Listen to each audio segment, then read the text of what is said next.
నిన్న సాయంత్రం నిరుద్యోగులతో పొన్నం ప్రభాకర్ చర్చలు జరిగాయి. ఆ చర్చల సారాంశం ఏందని తెలపడానికి ఇక్కడ మనతో పాటు కొంతమంది నిరుద్యోగ మెంబర్స్ ఉన్నారు. వాళ్ళని అడిగి తెలుసుకుందాం. పోయినరా నిన్న చర్చలకు పోయినరా? ఏమైంది అసలు చర్చలు ఎట్లా? చర్చలో పోయినామన్నా అంటే పొన్నం గారితో డైరెక్ట్ పోలే కానీ అప్పటికి వేరే విషయం ఉండి పోలేదు. కానీ పొన్నం కన్నా ముందు వాళ్ళు ఒక ఎక్సైజ్ చేసిర్రు కోట నీలిమ గారి దగ్గర. ఆ నీలిమ గారి దగ్గర ఉన్నాం, గట్టిగా మా వాణి వినిపించినాం, అన్నీ వినిపించినాం, పోయి అదే చెప్పిర్రు అక్కడ. కోట నీలిమ గారు కూడా మాకు అదే చెప్పారు. ఏం చెప్పారు అంటే డిఎస్సి పోస్ట్ పోన్ కాదు, మ్యాక్సిమం ట్రై చేస్తాం, గ్రూప్ 2లో పోస్టులు పెంచరు, పోస్ట్ పోన్ అయ్యేటందుకు ప్రయత్నం, అంతే. గ్రూప్ 1 1:100 ప్రయత్నం, ఇవే చెప్పిర్రు. ఆడ పొన్నం ప్రభాకర్ గారు ఏం చెప్పారంటే డిఎస్సి పోస్ట్ పోన్ కాదు, గ్రూప్ 2 పోస్ట్ పోన్ అవుతుంది. కానీ గ్రూప్ 2ని ఎందుకు ప్రకటించడం లేదంటే ఈ డిఎస్సి వాళ్ళు మళ్ళీ ఇబ్బంది పడతారు, వాళ్ళు పోటీ ఎదుగుతారని చెప్పేసిండు కరాఖండిగా. ఇదే విషయం మేము ఎప్పుడు మొన్న చామల కిరణ్ కుమార్ రెడ్డితో జరిగినప్పుడు కూడా ఆయన కూడా 18వ తారీఖు వరకు ఆగు అన్నారు వాళ్ళు. 18 వరకు ఎందుకు, 18వ తారీఖు ఇలా జరుగుద్ది ఎగ్జామ్. మరి 18 వరకు ఆగమంటారు కానీ నిజంగా 18 తర్వాత పెడతారో పెట్టరో కూడా తెలియదు విషయం. ఎందుకంటే ఇదే పొన్నం ప్రభాకర్ 3 రోజుల ముంగట అసలు ఏం ఎగ్జామ్స్, ఏం పోస్ట్ పోన్లు యథావిధి అన్నారు. సీతక్క టెట్ ఏంది అన్నది. బట్టి విక్రమార్క 3 సార్లు పోస్ట్ పోన్ చేసిర్రు అన్నారు. ఇప్పుడు వీళ్ళు చనగాన్ దయాకర్ అయినా, మానవతరాయ్ అయినా, ఆయన ఇంకొక ఆయన రామ్మోహన్ రెడ్డి అనేటి ఆయన ఎవరేం మాట్లాడతారో పొంతం లేని విషయాలు. వీటన్నిటి సారాంశం ఏంటంటే వీళ్ళు ఇది ఉప్పెనలకు వచ్చిన ఉద్యమం నుంచి తప్పించుకోవడానికి ఏదో చేస్తున్నటువంటి కుళ్ళు కుతంత్రాలు అనేది అనిపిస్తుంది. సరే ఏది అనిపించినా ఏమైనా నిరుద్యోగులకు మేము ఇచ్చే సూచన ఏంటంటే అధైర్యపడొద్దు, అసలు అధైర్యపడొద్దు, నిబ్బరంగా ఉండండి. డిఎస్సి వాళ్ళకి చేతులు ఎత్తి జోడించి చెప్తున్నాం, మీరు ఎక్స్ట్రీమ్ డిసిషన్స్ తీసుకోవద్దు, ప్రాణం ముఖ్యమైనటువంటిది. ఇది ఎందుకు చెప్తున్నామంటే మీరు మాకు చాలా మంది మెసేజ్లు పెడుతున్నారు, మేము చనిపోతాం అది అని, అలాంటి నిర్ణయాలు తీసుకోవద్దు. మీడియా వాళ్ళు కూడా మీకు అందరికి కూడా మాకన్నా ఎక్కువ వాళ్ళకు కూడా ఫోన్లు వస్తున్నాయి, అన్న మీరన్నా కొద్దిగా చెప్పరు అని చెప్తున్నా. డిఎస్సి వాళ్ళకి సంబంధించి చాలా మెసేజ్లు వస్తున్నాయి, మెయిల్స్ వస్తున్నాయి. డిఎస్సి మమ్మల్ని గవర్నమెంట్ మమ్మల్ని ముంచేసింది, వాడుకున్న వదిలేసింది. కనీసం గ్రూప్ 2 వాళ్ళకు న్యాయం జరుగుతుంది, మమ్మల్ని ఎందుకు అసలు పట్టించుకోవట్లేదు డిఎస్సి వాళ్ళు, మేము చేసిన పాపం ఏందని చెప్పేసి గవర్నమెంట్ క్వశ్చన్ చేస్తున్న పరిస్థితి. ఇక్కడ పాపాలు ఏం లేవన్న, పాపం వాళ్ళ త్యాగంతో మాదనుకోవాలి. ఎందుకంటే వాళ్ళ ఎగ్జామ్ ముంగట వచ్చింది, వాళ్ళు కూడా నమ్మిర్రు, నమ్మి రియాజ్ తోటి, బల్మూరి వెంకట్ తోటి, వీళ్ళతోటి వాళ్ళతోటి కోదండరామ్ తోటి తిరిగిర్రు. నైట్ పొన్నం ప్రభాకర్ గారు ఏమన్నారంటే ఇన్ని రోజులు ఏం చేసిర్రు మీరు, లాస్ట్ రోజు వచ్చిర్రన్నారు. మరి ఇన్ని రియాజ్కు వాళ్ళు ఎవళ్ళ వాళ్ళు నిర్ణయం తీసుకునేటోళ్ళు అన్నారు. మరి వీళ్ళకు తెలియదా ఈ దద్దమ్మలు ఏం చేసిర్రు? పోయి పొన్నం ప్రభాకర్ సార్ చెప్పొద్దా? మా ఎడ్యుకేషన్ మినిస్టర్ ఎవరు? రేవంత్ రెడ్డి గారు కలుస్తున్నారా? కలవట్లేరు. మరి కింద ఉన్న వాళ్ళు ఎందుకు కోఆర్డినేట్ చేయరు? ఈ రోజు మమ్మల్ని ఇన్ని రోజులు ఏం చేసిర్రు అంటారు. రాష్ట్రంలో అట్టుడికి పోతుంటే ధర్నాలు చేస్తుంటే తెలుసుకోవాల్సిన బాధ్యత సోయి లేదా? పొన్నం ప్రభాకర్ అన్న నువ్వు గౌడగా పొద్దడు కళ్ళు తాగి పడుకొని రాత్రి లేచినావా? రాత్రి మట్టి కట్టిన కళ్ళు తాగి పడుకొని లేచినావా? ఇన్ని రోజులు ఏం మాట్లాడతారా మీరు ఒకళ్ళొక్కళ్ళు? రాష్ట్రంలో ఏమవుతుంది కూడా మీకు సోయి ఉండదా? మంత్రులుగా ఉన్నప్పుడు రాష్ట్రాన్ని మొత్తానికి కదా, మీరు సీనియర్లు కదా.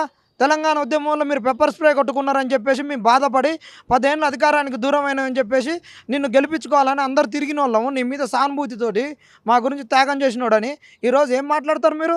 సోయి లేకుండా 10 ఏళ్ళు అధికారానికి దూరంగా ఉన్నాం, అధికారాన్ని కులుకుతున్నారా మీరు? ఏం మాట్లాడతారు? ఒక్కొక్కరికి ఏం మాట్లాడతారు? ఎవరికి సోయి లేకుండా మాట్లాడతారు ఈ కాంగ్రెస్ వాళ్ళు. అంటేనే నన్ను పర్సనల్గా నిన్న మానవతరాయ్ అంటారు 48 మంది ఉన్నారు, 40 మంది ఉన్నారు. ఎవడు 40 మంది? ఇంతమంది ఉద్యమం చేస్తుంటే అలా 40 మంది కనిపిస్తారా మీ కళ్ళకు? నా 4 కళ్ళద్దాలు పెట్టుకొని చూసుకుంటారా మీరు? ఏం మాట్లాడుతున్నారు? ఇంకా రెచ్చగొట్టే ద్వారంలో మీరు రెచ్చగొడితే పిల్లలు ఇబ్బంది అవుతున్నారంటే మీరు రెచ్చగొడుతున్న మీ మీద కేసులు పెడతామంటారా? ఎన్నాళ్ళు బెదిరిస్తారు? పెట్టి కేసులు పెట్టి ఇప్పుడు కొత్త సెక్షన్లు వచ్చినాయి, ఏం చేస్తారు? మాట ప్రాణాలు తీసుకుంటారు. అంతకన్నా ఎక్కువ ఉంది, ఇటు రెచ్చగొట్టి తీసుకుంటారు, డైరెక్ట్ తీసుకుంటారు కేసులు పెట్టి. ఒక్కొక్క ఆయన అంటాడు మీకు ఏమన్నా ఉందా, ఈయన ఎగ్జామ్ రాస్తున్నాడా, ఆయన ఎగ్జామ్ రాస్తున్నాడా? అసలు మీకు ఏమన్నా తలకాయ ఉందా? పాపం పక్క జడ్సన్ మీద ఎందుకు ఆర్పోసుకు ఆయన అంత ఫైటర్లా మీరు? ఆయనకు ఉన్నటువంటి ఫైనాన్షియల్గా ఉన్నటువంటి ఒక అవినీతి చేయొద్దనేటువంటి ఒక ఫైనాన్షియల్ కమిట్మెంట్ మీకుందా? ఆయనకి ఇచ్చినటువంటి ఆఫర్లు వస్తే మీరు కుక్కలకు ఉరికేటోళ్ళు, టికెట్లు రావట్లేదంటే కుక్కలకు బొక్కలు వేసినట్టు వేస్తే పోయిన లుచ్చాలు కూడా ఈరోజు ఆయన గురించి మాట్లాడతారు, సిగ్గులు లజ్జలు లేకుండా మాట్లాడతారు. పాపం ఏం నీతి నిజాయితీ లేని వాళ్ళ గురించి ఒక ఆయన అంటాడు నీట్ ఎగ్జామ్ నీటు వాళ్ళు రాసిర్రా? మరి రాహుల్ గాంధీ రాసిండా? బల్మూరి వెంకట్ రాసిండా? ఎగ్జామ్ రాసేటోడు మాట్లాడాలంటారు. వ్యవసాయం గురించి మాట్లాడేటోళ్ళు వీళ్ళు వ్యవసాయాలు చేస్తారా? వ్యాపారాల గురించి మాట్లాడేటోళ్ళు వీళ్ళు వ్యాపారాలు చేస్తారా? చదువు గురించి మాట్లాడేటోళ్ళు వీడు ఒక్కడన్నా చదువుకున్నాడు ఉన్నాడు? తలమాసిన వాళ్ళు వీళ్ళు మమ్మల్ని తలమాసిన వాళ్ళని మాట్లాడతారు. అంకల్ ఏం మాట్లాడతారు, ఏం మాట్లాడకూడదు కూడా తెలియదు. వాళ్ళు మాట్లాడిన ఒప్ప చెప్తే మళ్ళీ రివర్స్ మాట్లాడతారు. నా వెనక ఎవడున్నారా నాయన? ఒక్కొక్కడు అంటాడంట వీని వెనక పొలిటికల్ ఆస్పిరేషన్స్ ఏమున్నాయి, ఏదుంది అంటున్నారు. రారి నా వెనక ఏ ఆస్పిరేషన్స్ లేవు, మీరు ఇచ్చిన హామీలు నెరవేరాలన్నా మీకన్నా తలకాయ ఉందా, బుర్ర ఉందా? మీరు మార్చి నెలలో ఎందుకు యాడన్నం ఇచ్చారు? ఈ ఎగ్జామ్స్కి మేము ఉన్న వేకెన్సీస్ అన్నీ కలుపుతామని ఆ రోజు మీకు తెలియదా? నోటిఫికేషన్స్కు పెంచితే మీకు అన్ని లీగల్ ఇష్యూస్ వస్తాయని తెలియదా? ఇగో ఇవన్నీ ఉన్నాయి. ఇప్పుడు తమ్ముడు ఇవన్నీ చెప్తాడు, ఊరికే నేనే చెప్పినట్టు కాదు. ప్రతి ఒక్కరి కాడ ఇన్ఫర్మేషన్ ఉన్నది. ప్రతి ఒక్కడు కూడా ఉద్యమకారుడే. ప్రతి ఒక్కరి దగ్గర ఇన్ఫర్మేషన్ ఉండి మాట్లాడుతున్నారు. మీ లెక్క ఇన్ఫర్మేషన్ లేకుండా ఉదయం ఒకడు సాయంత్రం ఒకడు. ఇప్పుడు ఒక గంటలో 3-4 ప్రెస్ మీట్ పెడతారు. ఒక్కదానికి పొంతన లేకుండా మాట్లాడతారు వీళ్ళు. మీకు దయచేసి చెప్తున్నాం, మీరు అనుకున్నట్టు తెలంగాణ ఏమీ లేదు, ఏదో స్తబ్దంగా ఏం లేదు. ఈడ నేను నిజంగా చెప్తున్నా, మానవతరాయ అన్న నీకు చెప్తున్నా, నువ్వు ఇష్టం వచ్చినట్టు నిన్న స్టూడియోలలో రెచ్చిపోవాలంటే నేను రెచ్చిపోతా. నువ్వు ఎస్సీనా నేను ఎస్సీనా ఏం కాదనుకున్నావు, కొడతావు అనుకుంటున్నావు. నువ్వు దెబ్బేస్తే నేను దెబ్బేస్తే స్టూడియోలలో ఇంకోసారి నన్ను పిలువరు. నా ఆకాంక్షలు, నా వెనుకున్న నిరుద్యోగుల ఆకాంక్షలు ముందుకు పోవు. స్టూడియో వాళ్ళు వీళ్ళు చిల్లరగాళ్ళని తీసుకుపోరని నేను ఆలోచిస్తున్నా. నువ్వు నన్ను దెబ్బ కొట్టినా నేను ఆగుతా. కానీ మీరు ఏంటంటే మీరు ముందస్తుగా మా మీద దాడులు చేస్తే, మేము తిరిగి దాడులు చేస్తే స్టూడియోలో ఇక ఈ విషయాన్ని ఎత్తుకోవద్దురా నాయన, చిల్లరగాళ్ళు మనం అనవసరంగా స్టూడియోలో లొల్లులు పెట్టించినట్టు అవుతుందని స్టూడియో వాళ్ళు పిలవద్దని ఒక కుట్ర చేస్తున్నారు. కాబట్టి మేము తగ్గి ఉంటున్నాము. మీకు కావాల్సింది విషయం బయటికి పోవద్దు, మాకు కావాల్సింది విషయం బయటికి పోవాలి. తెలంగాణ సమాజం అవేర్ కావాలి, నిరుద్యోగులకు విషయాలు తెలియాలని లక్ష్యం మాది. మీరు కొట్టురు తిట్టురు పడతాం, కానీ దయచేసి మీకు అప్పీల్ చేస్తున్నాం, నోరుందని ఇష్టం వచ్చినట్టు మొత్తుకోవద్దు. మీరు గతంలో ఉద్యమాలు చేసిర్రు, గత ఉద్యమాలు వేరు, ఇప్పుడు కరెంట్ ఏం చేశారు చూడ్రి. అయ్యా నీకు కేసీఆర్ టికెట్, కాంగ్రెస్ టికెట్ ఇవ్వకుండా బీఆర్ఎస్ పోయినాం, మరి మాకు ఉద్యోగాలు ఇవ్వకుండా మరి మేము ఎందుకు పడి ఉండాలి? చెప్పు. నీకు ఒక ఎమ్మెల్యే టికెట్ ఇవ్వకుండానే పోయినావు, మళ్ళీ ఆడ ఎమ్మెల్యేగా ఓడిపోయినావు, నీ పార్టీ అధికారంలోకి రాలేదని మళ్ళీ ఎమ్మటే కాంగ్రెస్లోకి వచ్చినావు. మరి 10 ఏళ్ళ సంది మీకు కష్టపడే పోరగాల బతుకులు ఏం కావాలి చెప్పు? మీకున్నటువంటి కమిట్మెంట్స్ లైఫ్ పైన ఇంకా వేరేటోనికి ఉండవా? వాని జీవితం మీద బాగుపడాలనేది ఉండవా? ఒక్కొక్కరు ఇష్టం వచ్చినట్టు రాజకీయం. మీరు రాజకీయాలు ఒక్కొక్కడు మీరేం మాట్లాడతారు? ఒకని పదవి రాకుంటే ఏడుస్తాడు, నా బతుకు అయిపోయింది, నా కార్పొరేషన్ రాదని.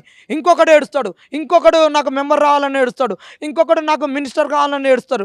మీరు మా మీద మొత్తుకొని మీకు రేవంత్ రెడ్డి కాడ మెప్పు పొంది మీ పదవులు రావాలని చూసేటోళ్ళు మీరు. వీళ్ళు మేము చదువుకుంటున్నాం మాకు ఉద్యోగాలు రావాలని కొట్లాడేటోళ్ళు వీళ్ళు. సొంత కష్టం మీద పడి ఎవరిని అన్యాయం చేయకుండా ఇంకొక జీవితాలను ఆగం చేస్తూ ఇంకొకరిని మెప్పు పొందుతూ పదవులు రావాలనే దౌర్భాగ్యంగా ప్రవర్తించే వాళ్ళు మీరు. కాబట్టి చెప్తున్నాం, ఖబర్దార్, నోర్లు జారొద్దు. మీరు ఈ స్థాయి నుంచి పోయినోళ్ళే, మీ పదవుల గురించి వెంపర్లాడొద్దు. ఇంకొకటి, మీకు జీవోల గురించి తెలియకుండా ఊకోరి. 55 జీవో ఎంత అన్యాయమో చెప్తాం, తెలియకుండా కులాలను రెచ్చగొడుతురని మాట్లాడకరి. మీరు కులాల్లో పుట్టి మీరు ఎస్సీ టికెట్ కొరకు ఆశపడుతున్నటువంటి దగులు భాషలు మీరు కంటే దమ్ముంటే ఓసీల టికెట్, ఎమ్మెల్యే టికెట్ అడగొచ్చు కదా. సత్తుపల్లి రాకుంటే మరి వేరే కాడ ఎందుకు తీసుకోలేదు నువ్వు టికెట్? ఇక నాడన్నా నువ్వు ఎస్సీ జాతి గురించి మాట్లాడినావా? నువ్వు ఎప్పుడు కాంగ్రెస్ లైన్లు ఉన్నావు? రారి డిబేట్ మాట్లాడుకుందాం. నోరు రెచ్చగొట్టుకొని మాట్లాడకరి, ఊకే మొత్తుకోకుండా ఏదన్నా ఉంటే సబ్జెక్టు మాట్లాడరు. ఒక వేదికల మీదకి వచ్చి మొత్తుకుందాం రారి, రోడ్ల మీద కొట్టుకుందాం రీ. నీ ఎన్ఎస్సీఐ బ్యాచ్ని తెచ్చుకో, నీ కాంగ్రెస్ వాళ్ళని తెచ్చుకో. నేను మాట్లాడుతున్న నిరుద్యోగులు వస్తారు, నేను ఏఎస్సీ ఎస్టీ బీసీల గురించి మాట్లాడుతున్న వాళ్ళు వస్తారు, అందరం బెర్ర తీసుకొని కొట్లాడదాం రీ. ఏ వేదిక మీద ఎట్లా మాట్లాడాలో అట్లా మాట్లాడాలి. అనవసరంగా కులాలను రెచ్చగొడుతుర్రని చెప్పేసి మా మీద ఏదో ప్రొవకేషన్లు అని చెప్పేసి కేసులు పెడదామంటే తెలంగాణ పెడితే 4 కేసులు పెట్టుకోరి, మేము కూడా వస్తాం, మీ పక్కన వస్తాం. అప్పుడు మేము రాజకీయం ఏందో చూపిస్తాం, దమ్మేందో. అనవసరంగా మమ్మల్ని రెచ్చగొట్టొద్దు. మీరు తెలంగాణ సమాజాన్ని రెచ్చగొట్టి ఆగం చేయొద్దు, యువతను అన్యాయం చేయొద్దు. యువతను మీ డిబేట్ల వల్ల యువత అనేది నైరాశ్యానికి లోనవుతుంది, మీ ప్రెస్ మీట్ల వల్ల నైరాశ్యానికి లోనవుతుంది. కాబట్టి అవి చేయొద్దని కాంగ్రెస్ వాళ్ళకు హెచ్చరిక జారీ చేస్తున్నాం. అంటే గ్రూప్ 2 పోస్టులు పెంచకుండా ఓన్లీ ఎగ్జామ్ పోస్ట్పోన్ చేస్తే మీకు సమంజసమేనంటే కాంప్రమైజ్ అయినట్టేనే గవర్నమెంట్తో మీరు? ఎందుకన్నా కాంప్రమైజు? అదే రాస్తే పోయిన సంవత్సరం రాసేటోళ్ళం అదే పోస్టులో పోయిన సంవత్సరం రాయలేకపోయినావా? వాడు తక్కువ ఇచ్చిండనే కదా, 1000 ఇస్తున్నా కానీ మళ్ళీ బీఆర్ఎస్ నేను నమ్మంది. అదే రాస్తే పోయిన సంవత్సరం రాసేటోళ్ళం. ఎందుకు రాసేటోళ్ళం? వీళ్ళకి లేదా? ఇవాళ మాట్లాడతారు జాబ్ క్యాలెండర్ వస్తుంది వెనక కుళ్ళులు చేస్తున్నారు. మరి ఎందుకని మాట్లాడిరా? తలమాసిన వాళ్ళు అందరూ పిచ్చిలేస్తుంది, ఒక్కొక్కటి సచ్చుతున్నాడని చెప్తున్నారు. మా ఆవేదనతో మాట్లాడుతున్నారు. 2 లక్షల ఉద్యోగాలు 1 సంవత్సరంలో ఇస్తున్నప్పుడు సోయలేదా? 1 సంవత్సరం మెగా డిఎస్ ఇస్తున్నప్పుడు సోయలేదా? ఇవాళ మేము చేస్తున్నాం, ఇంకా 5 నెలలకు వస్తుంది, ఇంకొక డిఎస్ వస్తుందని ఇవాళ మాట్లాడతారా మీరు?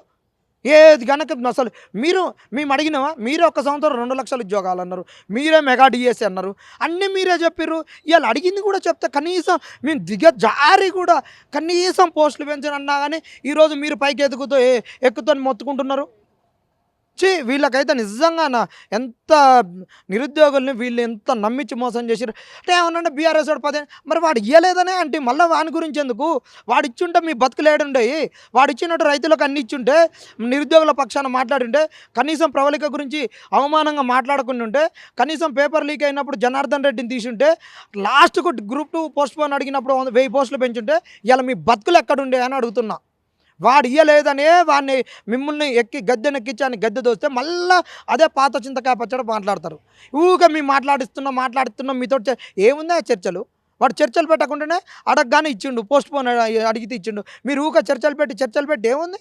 ఒక్కడికి ఒక కోఆర్డినేషన్ లేదు, ఏది లేదు. ఒక కమిటీ వేయాలి. చర్చలు ఏంది? ఏదో బజార్లో ఏదో అందరూ రోడ్డు మీద ఊరు పంచాయతీ మీద యాప చెట్టు కింద ఒకడు, మామిడి చెట్టు కింద ఒకటి, చింత చెట్టు కింద ఒకటి మాట్లాడుకొని మళ్ళీ వచ్చి పంచాయతీ చేసినట్టు డెలిగేషన్ అన్నప్పుడు ఇంత జరిగినప్పుడు ఒక కమిటీ వేయాలి.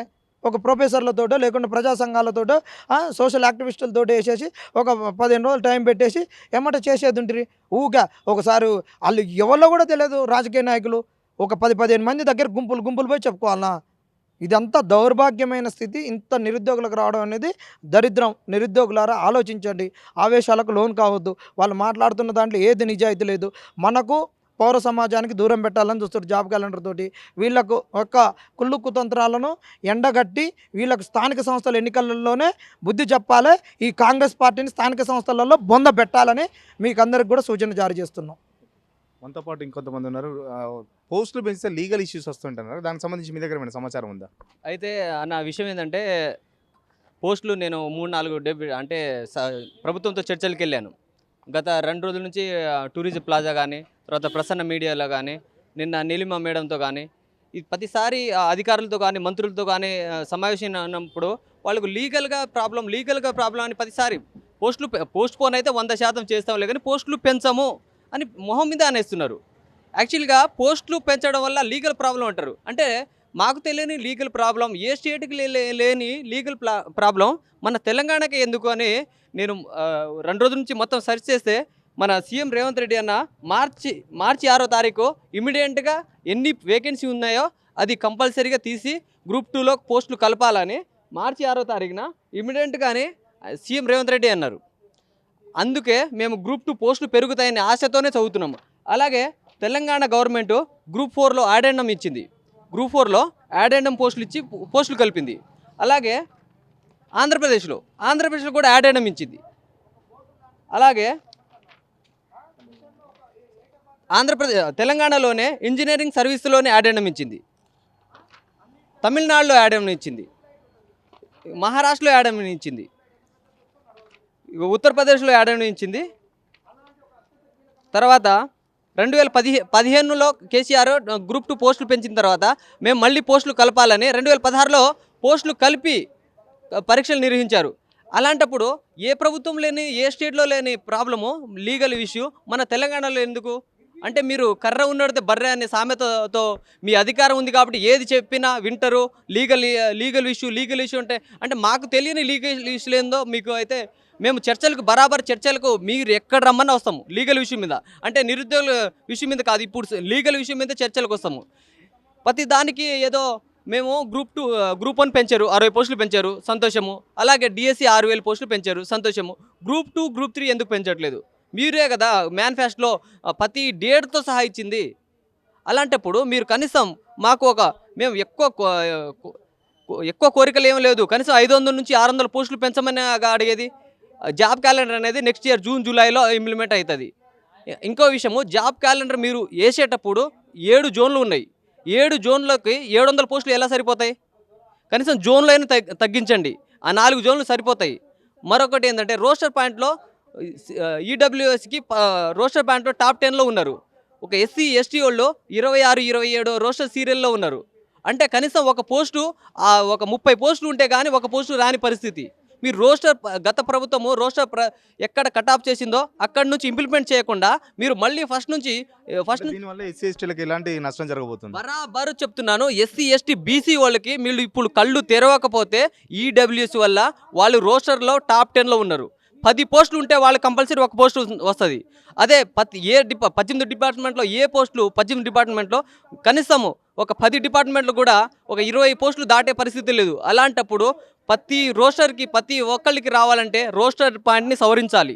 అది మేము ప్రధాన డిమాండ్. మీరు జాబ్ క్యాలెండర్ ఇచ్చేటప్పుడు కనీసం రోస్టర్ ప్యాంటు సవరించకుండా మళ్ళీ జాబ్ క్యాలెండర్కి వెళ్ళారనుకో ఇదే వ్యతిరేకత మరీ భారీ ఎత్తున వస్తుంది.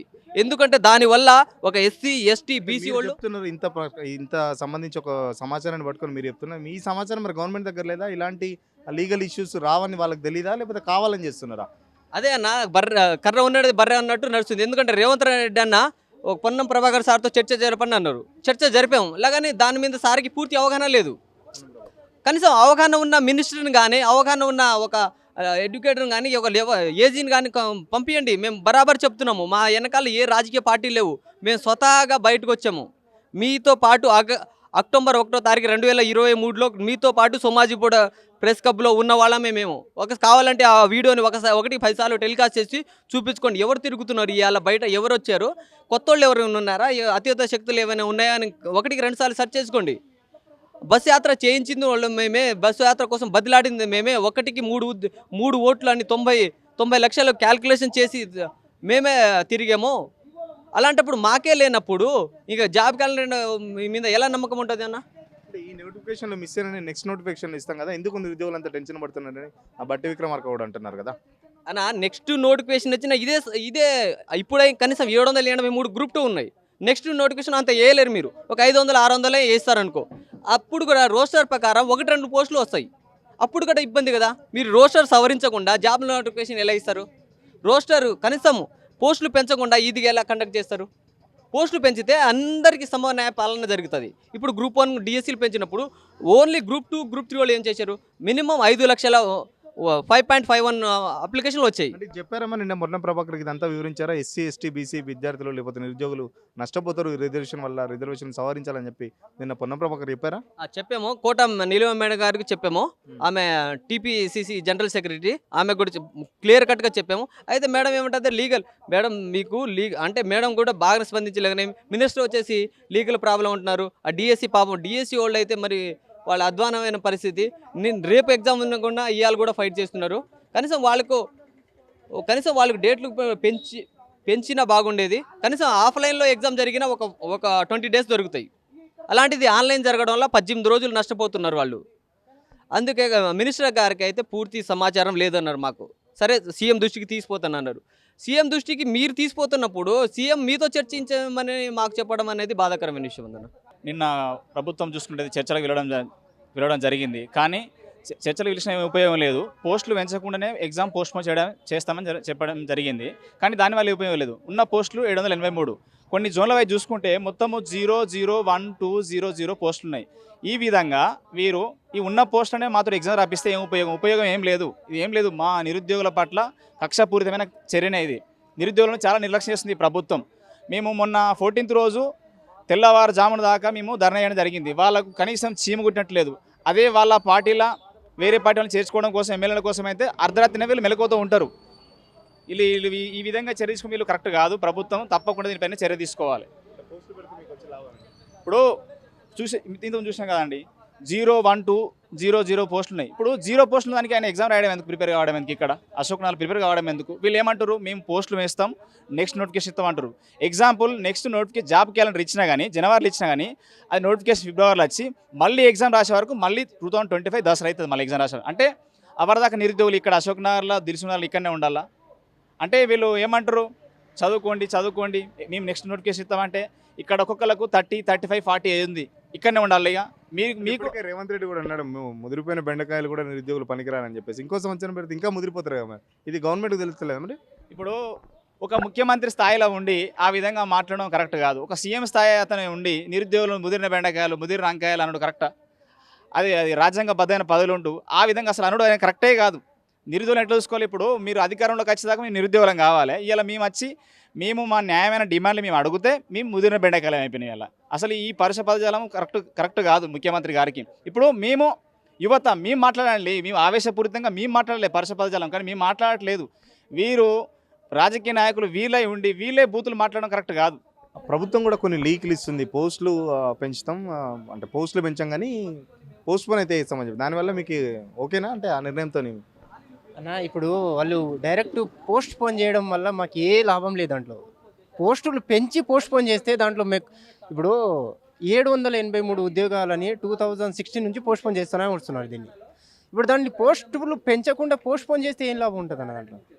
ఇప్పుడు పోస్టులు పెంచకుండా పోస్టులు పెంచితే మాకు ఎటువంటి ఇప్పుడు పెట్టేసినా రాసి వెళ్ళిపోయేటోళ్ళం. మొన్న అన్నారు కదా సీఎం గారు, బెండకాయలు ముదిరిపోతున్నాయి, ఇప్పుడు ఏ పని రాకుండా అవుతున్నా అంటే, మీరు పోస్టులు పెంచితే మా బెండకాయలు కూడా పనిచేస్తాయి ఆ టైంలో. ఇప్పుడు సీఎం గారు చెప్పిన వాస్తవమే మేము చెప్తున్నాం. 2014 నుంచి మీరు పోస్ట్ పోన్ అవుతున్న దాని గురించే మేము గ్రూప్ 2 గురించే మాట్లాడుతున్నాం. ఏంది మీరు కొన్ని పోస్టులు పెంచి అంటే 2000 లేదంటే 1800 ఎంతో కొంత పోస్టులు పెంచితే జోనల్ వైజ్గా కొన్ని పోస్టులు రావడం జరుగుతుంది. నెక్స్ట్ నోటిఫికేషన్లో వస్తాయని చెప్పేసి బట్టి అంటున్నారు కదా, నెక్స్ట్ నోటిఫికేషన్ వచ్చేంత వరకు మీకు నమ్మకం లేదా ఏంది అసలు? వాళ్ళు చెప్పిన వాస్తవమే. మేము చెప్పింది ఏంటంటే, వాళ్ళు జనవరి నుంచి మార్చి 31 వరకు ఎన్ని ఖాళీలు ఉన్నాయనేది స్వీకరించి జూన్ 2న వాళ్ళు ప్రకటిస్తామని చెప్తున్నారు. అంటే ఇది ఎప్పుడు 2025 నుంచి అది మళ్ళీ 2025 డిసెంబర్కి మీరు తీసుకెళ్ళడం జరుగుతుంది కదా. ఇప్పుడు అంత లాంగ్ తీసుకెళ్ళడం వల్ల అదే కొన్ని పోస్టులని ఇప్పుడు పెంచితే పోయింది ఏముంది? మీరే చెప్పిన విషయమే ఇది. ఇప్పుడు జాబ్ క్యాలెండర్ ఇచ్చి ఇంకో కొన్ని పోస్టులు ఇస్తామంటున్నారు, కానీ అది ఎప్పుడు ఇంకో 1 ఇయర్ పడుతుంది. అదే 1 ఇయర్ని ఇప్పుడు ఆ పోస్టులని ఇప్పుడు పెంచి గ్రూప్ 2ని డిసెంబర్లో ప్రకటిస్తే మా కూడా చాలా మేము చేసిన ఉద్యమానికి ఒకవేళ మీరు అనుకున్నట్టు పోస్టులు పెంచకుండా ఓన్లీ పోస్ట్ పోన్ చేస్తే మీ భవిష్యత్ కార్యాచరణ ఎలా ఉండబోతుంది? ఇప్పుడు దీంట్లో ఏముందంటే, మీ పోస్టులు పెంచకుండా పోస్టులు పెడతాం, పోస్ట్ పోన్ చేస్తామంటే దాంట్లో ఎటువంటి అభ్యంతరం లేదు మాకు. డైరెక్ట్ ఇప్పుడు ఎగ్జామ్ పెట్టినా రాసి వెళ్ళిపోయేటోళ్ళం ఇప్పుడు. ఎందుకంటే దాంట్లో ఉద్యోగాలు వస్తాయా రావనేది కూడా మాకు నమ్మకం లేదు. ఏ పోస్టులు పెంచి పోస్ట్ పోన్ చేస్తే మాకు ఉద్యోగాలు వచ్చే అవకాశం ఉందని నమ్ముతున్నాం. ఇప్పటికైనా పోస్టులు పెంచి పోస్ట్ పోన్ చేయడంతో పాటు ఆ పోస్టులు కూడా పెంచాలని చెప్పేసి నిరుద్యోగులు చెప్తున్నారు. ఇప్పటికైనా మంత్రులు తలో మాటలు మాట్లాడకుండా నిరుద్యోగులకు సంబంధించి స్పష్టమైన ఒక హామీ నెరవేర్చాలి. డిఎస్సి వాళ్ళు ఎట్లాగూ లాస్ అయ్యారు, డిఎస్సి వాళ్ళకైతే ఇప్పటికీ ఎట్లాగో లాస్ జరిగింది. కనీసం గ్రూప్ 2 గ్రూప్ 3 వాళ్ళకైనా కంపల్సరీ ఒక కమిటీ వేసి వెంటనే 10 రోజుల్లో ప్రభుత్వం తన నిర్ణయాన్ని సానుకూలంగా చెప్పాలని చెప్పేసి ఇక నిరుద్యోగులు చెప్తున్నారు. లేకపోతే మాత్రం భవిష్యత్తులో మరో ఉద్యమం తప్పదు. ఆ ఉద్యమానికి కాంగ్రెస్ పార్టీ కంపల్సరీ భయపడి దిగి రావాల్సిందని చెప్పేసి ఇక నిరుద్యోగులు చెప్తున్నారు. కెమెరా పర్సన్ మహేష్తో సురేష్, సిగ్నల్ టీవీ, అశోక్ నగర్ నుండి.